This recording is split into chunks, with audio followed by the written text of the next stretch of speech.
Hello दोस्तों। तो आज हम पढ़ते हैं पीडिया एक नया topic pyloric stenosis. Pyloric stenosis जो रहते हैं हमारे एब्डोमेन रहते हैं, ठीक है। एब्डोमेन इसोफेगस से ये बन जाता है स्टमक, फिर यहाँ पर रहता है पाइलोरिक स्फिंक्टर रहते हैं, ठीक है। तो ये जो होते हैं यहाँ पे जो मसल्स रहती हैं ना, वो बहुत थिक हो जाती है, फिर इसको क्या करती है, ब्लॉक कर देती है। तो इधर से खाना आ रहा है इधर नहीं जाता है, ठीक है। यहाँ पे ब्लॉक हो जाता है, तो ये जो खाना ना यहाँ पे रहता है। फिर कोई भी बच्चा ना वॉमिट करता है, अब इसको बाहर तो निकालेगा ना भाई, तो यहाँ से वॉमिट करता है तो बहुत दूर तक फेंकाता है ऐसे, जिसको बोलते हैं प्रोजेक्टाइल वॉमिटिंग, प्रोजेक्टाइल, ठीक है। जिसमें ये और इसमें बाइल्स नहीं रहते, क्योंकि बाइल्स तो आपके यहाँ पे डोडेनम के पास मिक्स होता है। तो यहाँ पे क्या होता है, non bilious projectile vomiting in pyloric stenosis is a main sign and symptoms, ठीक है। आगे पढ़ा जाता है पाइलोरिक जो होता है हाइपरट्रॉफिक पाइलोरिक स्टेनोसिस। हाइपरट्रॉफिक मतलब वही रहती है जो वहाँ पर के जो सेल्स रहते हैं, मतलब जो स्किन नहीं यार, मतलब अंदर की जो स्किन रहती है, जो मसल्स रहते हैं वो थिक हो जाते हैं वहाँ पे, ठीक है। Hypertrophic pyloric stenosis is a condition in which the pyrotic muscle, the outlet of the stomach, become thick, causing narrowing of the pyrotic canal and gastric outlet। यहाँ पे स्फिंक्टर भी रहता है, इसका पाइलोरिक स्फिंक्टर बोलते हैं।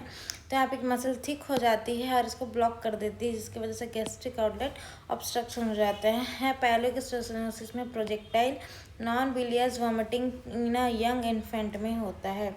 बिलियस नॉन बिलियस मतलब इसमें बाइल नहीं है। बाइल क्यों नहीं है, क्योंकि बाइल पाइलोरिक स्टेनोसिस के नीचे में जाके यहाँ पे आके मिक्स होता है, तो वहाँ तक कभी खाना आया ही नहीं, तो उसमें बाइल कहाँ से मिलेगा। और जो होता है भर रहता है एकदम दूर तक, जो मतलब 3 से 4 नहीं यार पता नहीं कितना था, बस ये कि वो थोड़ा दूर तक फेंकाता है और वो स्ट्रेट फेंकाता है। इसको बोलते हैं प्रोजेक्टाइल वॉमिटिंग टू से, ठीक है।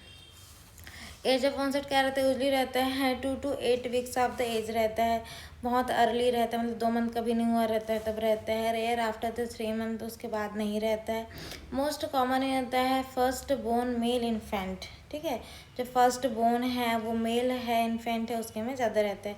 कॉजेस क्या रहता है, रिस्क फैक्टर क्या रहता है, exact causes unknown, family history रहती है, ठीक है। एग्जैक्ट इसका कॉज अननोन है। इसमें मेल्स में ज़्यादा रहता है, मेल सेक्स रेशियो में रहता है। फर्स्ट बोर्न चाइल्ड उसमें अर्ली एक्सपोज रहता है मैक्रोलाइड एंटीबायोटिक लाइक एरिथ्रोमाइसिन वगैरह का यूज़ कर देता है। बॉटल फीडिंग में रहते हैं पॉसिबल एसोसिएटेड।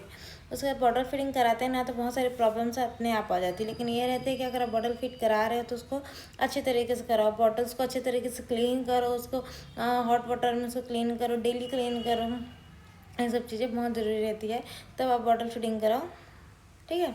ये रहता है यहाँ पे मसल्स की हाइपरट्रॉफी हो जाती है, एक्स्ट्रा मसल्स आ जाते हैं ये यहाँ पे, ठीक है। यहाँ पे देखो, यहाँ पे कितना स्मूथ है, छोटा सा है। अब यहाँ पे रहता है, यहाँ पे पूरा मसल को कवर कर लिया है, तो इसमें खाना आगे नहीं बढ़ पाता है, ठीक। अब हमारे रहता है पैथोफिजियोलॉजी। हाइपरट्रॉफी ऑफ पैरोलिक मसल्स बढ़ गए हैं, इसमें नैरोइंग ऑफ पैरोलिक कनाल। फिर होता है जो खाना है वो बहुत धीरे धीरे जाएगा, ठीक है, धीरे धीरे जाएगा तो वहाँ पे बैठा रहेगा। उसके बाद परसिस्टेंट वॉमिटिंग आएगी, वॉमिटिंग होने से बच्चे को डिहाइड्रेशन, इलेक्ट्रोलाइट की इम्बैलेंस हो जाएगा। अब फिर क्या बोलते पता है, जब इलेक्ट्रोलाइट इम्बैलेंस होता है तो ABG करो। अगर आप क्लिनिकल प्रैक्टिस में बच्चे लोग का नहीं कराया जाता, बड़े लोग का कराया जाता है, क्योंकि बहुत ही दुखदायी रहता है।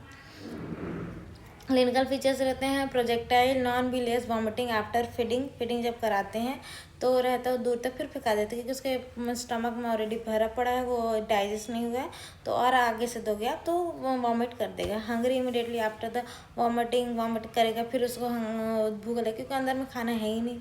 वेट लॉस होगा, पुअर वेट गेन होगा, डिहाइड्रेशन होगा, कॉन्स्टिपेशन होगा, visible and gastric palpation wave रहते हैं लेफ्ट टू राइट, मतलब यहाँ पे ना लेफ्ट से राइट में ऐसे, लेफ्ट से राइट में ना आपको ऐसे ऐसे ऊपर से देखोगे तो चलना ऐसे ऐसे कुछ चल रहा है, ऐसे ऐसे ऐसे ऐसे ऐसे ऐसे करके आपको कुछ दिखेगा। हाँ, वो क्या रहता है, हमारा स्टमक का मूवमेंट रहता है, ठीक है, वो चीज़ें दिखती है इसमें।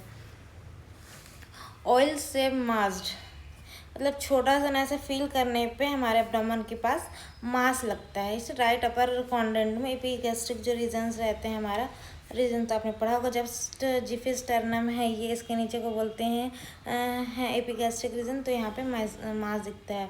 अल्ट्रासाउंड इसका जो होता है इन्वेस्टिगेशन है, तो अल्ट्रासाउंड एब्डोमेन का कराना है और तो सीरम इलेक्ट्रोलाइट कराना है। जब वॉमिटिंग हो रहा है तो सीरम इलेक्ट्रोलाइट तो कराना ही है, ताकि आपको हाइपोकैलेमिया है कि मतलब सीरम कितना है, पोटेशियम कितना है, क्लोराइड कितना है, ये मेन 3 चीज़ें देखी जाती है सीरम इलेक्ट्रोलाइट में। हाइपोक्लोरेमिया, हाइपोकैल्शियमिया, मेटाबॉलिक एसिडोसिस, क्योंकि क्लोराइड भी चला गया, कैल्शियम भी चला गया, तो हाइपोकैल्सीमिया, हाइपोक्लोरेमिया, फिर मेटाबॉलिक एसिडोसिस हो जाता है, एसिडोसिस नहीं, अल्कलोसिस हो जाता है, क्योंकि जितना एसिड है वो तो बाहर चला गया ना, तो एसिडोसिस हो गया हमारे में, KH का कार्बन का लेवल ज़्यादा हो जाता है। Blood gas analysis if needed, blood gas का कराते हैं ज़्यादातर, ABG करते हो, उसमें सब चीज़ें पता चल जाती है, ठीक है। और उसमें रहता है सोडियम, पोटेशियम और क्लोराइड, 3 चीज़ को देखा जाता है, तीनों के लेवल में कितनी कमी है, कितनी क्या जाता है, कौन ज़्यादा है तो कौन कम है, उसके अनुसार मेडिसिन दे जाता है। मोस्ट कॉमन एज होता है 2 to 8 वीक। क्लासिकल सिम्टम जो होता है प्रोजेक्टाइल वॉमिटिंग रहता है, नॉन बिलियस वॉमिटिंग रहता है। क्लासिकल देखो सिम्टम्स जो हमको दिखाई देते हैं जो होता है प्रोजेक्टाइल, मतलब projectile non bilious vomiting, olive sign रहता है जो हम टच करके देखेंगे तब रहता है, ऑलिव मास रहते हैं, इन्वेस्टिगेशन चॉइस, अल्ट्रासाउंड एब्डोमेन का कराया जाता है, USG, मतलब अगर आपके पेट में कोई भी डिसऑर्डर है तो आपको USG कराना है, तब जाके आपको पता चलेगा, अदरवाइज नहीं पता चलता। Metabolic abnormality, hypochloraemia, hypocalcaemia, metabolic alkalosis, क्योंकि हमारा जो होता है स्टमक में एसिड कंटेंट है, एसिड जो होता है बाहर चला गया वॉमिट के थ्रू, तो अल्कलोसिस हो जाएगा, और फिर अल्कलोसिस में HCl भी चला गया तो किसकी कमी हो जाएगी, उसके साथ पोटेशियम भी चला गया, ठीक है। यहाँ पर ना कुछ पॉइंट्स हैं मेरे, मतलब पैरेलल स्टेनोसिस है, और एक रहता है इंडोससेप्शन, वो भी एक रहता है जिसमें रहता है ब्लॉकेज हो जाता है यहाँ पे, मतलब ब्लॉकेज नहीं रहता है, जो इंटेस्टाइन रहती है ना वो ना एक दूसरे में चिपक जाए, ऐसे मतलब अंदर चल देती है, जैसे ऐसे ट्यूबिंग जा रही है, ठीक है, ऐसे ऐसे ट्यूब बनी है ऐसे, तो कभी कभी क्या करेंगी ये ऐसे, मतलब उसी के अंदर में घुस जाएगी ऐसे, कभी एक कहीं पे चिपक जाएगी। 2-3 टाइप्स के रहते हैं इस टाइप के। तो ये जो मेनली क्या रहता है, हमारा जो स्मॉल इंटेस्टाइन जो रहता है ना, उसमें ये सब चीज़ें होती हैं, इसको बोलते हैं इंडोससेप्शन, ठीक है। उसमें क्या रहता है ब्लॉकेज हो जाता है उसमें भी। तो ये जो होता है पैलिक स्टेनोसिस 2 to 8 वीक्स में होता है, इंडोससेप्शन 6 to 36 मंथ में होता है, मतलब 1.5 साल की उम्र में रहता है। इसमें वॉमिटिंग करते हैं, प्रोजेक्टाइल नॉन बिलियस, मतलब बाइल नहीं रहती, इसमें बाइल्स रहता है मेकल लेटर। स्टूल जो होता है यूजुअली नॉर्मल रहते हैं, लेकिन इसमें करंट जेली लाइक स्टूल रहता है। एब्डोमेन मास रहता है ऑलिव शेप का, इसमें पैरेलल स्टेनोसिस में पता चलेगा, और रहता है इंडोससेप्शन में रहते हैं सॉसेज शेप्स रहते हैं, मतलब छोटा छोटा रहता है। उसमें ओलिगोल ट्रीटमेंट क्या रहता है, पैरोमायोक्टोमी, इसमें एयर कॉन्ट्रास्ट एनेमिया या सर्जरी करते हैं, अलग अलग, क्योंकि ये अलग अलग टाइप के रहते हैं, ये थोड़ा उन दोनों में डिफरेंस है, ठीक है। तो इस चीज़ को पढ़ो। अब हम पढ़ते हैं